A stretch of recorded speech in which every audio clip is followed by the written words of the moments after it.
Во пресред на парламентарните избори закажани за 7 јули, владеачката партија на премиерот Алексис Ципрас, Сириза, ја изненади партијата на главниот против кандидат за премиер Кириакос Мицотакис дека поранешниот лидер Костас Караманлис во својство на премиер во 2005 година прифатил име Македонија.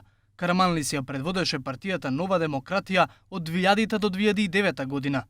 Причината поради која Ципрас и Сириза го објавија писмото на Караманлис, упатено до тогашниот американски председател Џорџ Буш помладиот, е со цел да изнесат пред грчката јавност дека Нова демократија, која строго се противи на Преспанскиот договор, е лицемерна партија.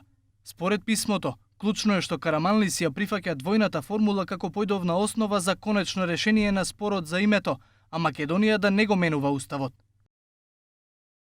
Името што е предложено од страна на специјалниот представник е Република Македонија Скопје, кое би се користело непреведено. Ова име би се користело за сите официјални намени во рамки на системот на Обединетите нации. Понатаму, предлогот ги повикува другите меѓународни организации, како и Соединетите држави, да го користат горе споменатото име за меѓународна официјална намена.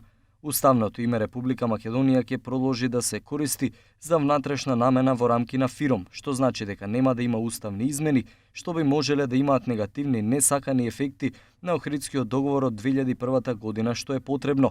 Овој предлог не ги задоволува нашите позиции, но ние ќе бидеме подготвени да го прифатиме како основа за решение. Освен тоа што одлучил да не се бараат уставни измени, на Караманлис му се препишуваат и тоа што не го проблематизира прашањето за државјанството, односно националноста, како и македонскиот јазик.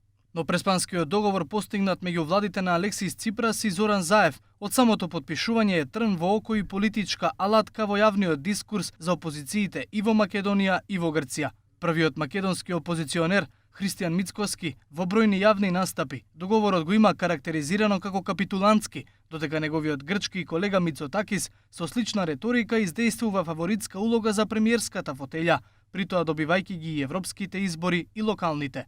Со оглед на условената препорака од самитот во Букуреш 2008 година за влез на Македонија во НАТО по решавање на спорот за името, Република Северна Македонија, според сите очекувања, многу наскоро треба да стане полноправна 30-та членка на Безбедносната алијанса.